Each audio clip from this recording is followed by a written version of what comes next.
Minda Sehat, Emosi Terjaga, Kehidupan Sejahtera. Panduan Saringan Minda Sehat, SMSFX tahun 2022. Assalamualaikum dan salam sejahtera. Selamat datang ke sesi bimbingan Saringan Minda Sehat tahun 2022. Apa khabar semua? Cikgu harap semua murid berada dalam keadaan sihat dan bersedia mengikuti Saringan Minda Sehat hari ini. Sebagaimana yang anda sedia maklum, bahan Saringan Minda Sehat ataupun poster telah diedarkan ke grup-grup kelas dan ibu bapa. Dan master percaya semua telah mendapat makluman tersebut. Untuk makluman semua murid, Saringan Minda Sehat dilaksanakan bagi mendapat maklum balas untuk menyediakan perkhidmatan bimbingan dan kaunseling yang memenuhi keperluan semasa murid. Maklum balas yang diberikan ini penting pada kami, guru bimbingan dan kaunseling, dalam membantu menyokong kesejahteraan diri anda. Di samping itu juga, maklum balas yang diberikan dapat membantu cikgu menyediakan intervensi berfokus kepada murid yang memerlukan. Semua murid diminta berada dalam keadaan tenang, selesa dan memberikan kerjasama sepenuhnya sepanjang Saringan Minda Sehat ini dilaksanakan. Sila baca penyataan atau soalan dengan teliti. Jawab setiap penyataan atau soalan dengan hati yang terbuka dan jujur berdasarkan situasi yang dihadapi. Ingat, bagi setiap soalan tiada jawapan betul atau salah. Ini bukan ujian atau peperiksaan. Masa yang diperuntukkan adalah seperti berikut. Masa untuk sesi bimbingan ini adalah 60 minit. 15 minit pertama, cikgu akan menerangkan berkaitan panduan dan tata cara menjawab soalan Saringan Minda Sehat. Kemudian anda perlu mengakses laman sesawang https://sep.com.com/msihat/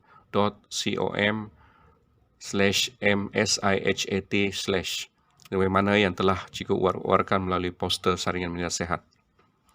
Kemudian 30 minit diberikan untuk murid menjawab Saringan Minda Sehat secara dalam talian.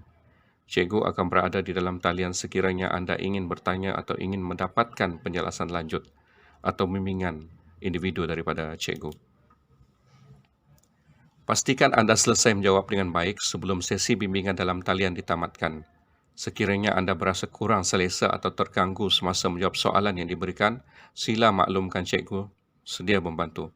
Dan ini adalah antara nombor telefon yang kamu boleh hubungi melalui WhatsApp atau Telegram ya, untuk sebarang bantuan.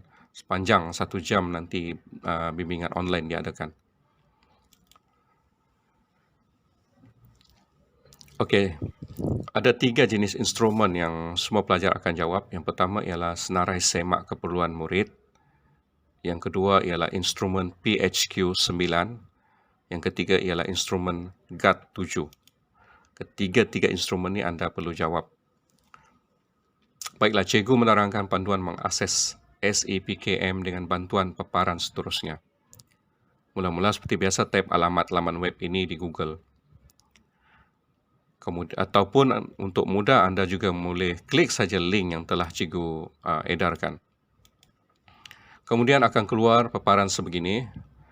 Jadi, situ anda perlu memasukkan kod sekolah, iaitu XFE1044. Kemudian, ini contoh dia, bagaimana paparan kod sekolah dimasukkan. Kemudian masukkan nombor kad pengenalan MyCard anda dan tekan masuk. Okey, ini contoh paparan bagaimana aplikasi memasukkan kad pengenalan. Kemudian jawab semua soalan keselamatan, iaitu ada 3 jenis. Jadi anda boleh pilih sama ada soalan keselamatan tarikh lahir, tingkatan ataupun kelas. Dan ini merupakan contohnya. Okey, ada 3 contoh.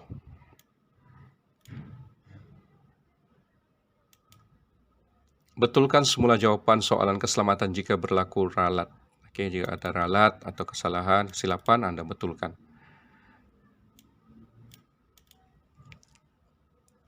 Anda semua sudah bersedia? Sila klik gambar tangan, sila jawab soalan penyataan diberikan, jawab dengan tenang dan teliti. Sesiapa yang memerlukan bantuan cikgu sedia membantu secara online dalam aplikasi Telegram. Okey, ini contoh paparan soalan yang akan kamu jawab, di mana senarai semak keperluan murid ada 25 soalan, soalan yang mudah saja. Okey, anda perlu jawab ya ataupun tidak sahaja. Kemudian soalan yang kedua ialah PHQ9 ataupun Patient Health Question, di mana dia hanya ada 9 soalan saja. Dan ada 4 pilihan jawapan yang diberikan, iaitu tidak pernah sama sekali, beberapa hari, lebih dari seminggu, hampir setiap hari. So, untuk PHQ ini, cikgu berpesan supaya anda berhati-hati, supaya membaca betul-betul sebelum anda buat keputusan untuk memilih jawapan. Begitu juga dengan GAD-7 atau Generalized Anxiety Disorder. Ada 7 soalan sahaja. Pilihan jawapannya sama juga, ada 4 pilihan, iaitu tidak pernah sama sekali, beberapa hari, lebih dari seminggu, hampir setiap hari. Okey, jika sudah dijawab semua, klik OK. Sebagai contoh, dia akan keluar sebegini, paparan sebegini, maka anda klik OK. Rumusan skor akan diperolehi setelah anda klik OK dan anda boleh merujuk GBK untuk tujuan pentafsiran ataupun interpretasi skor anda.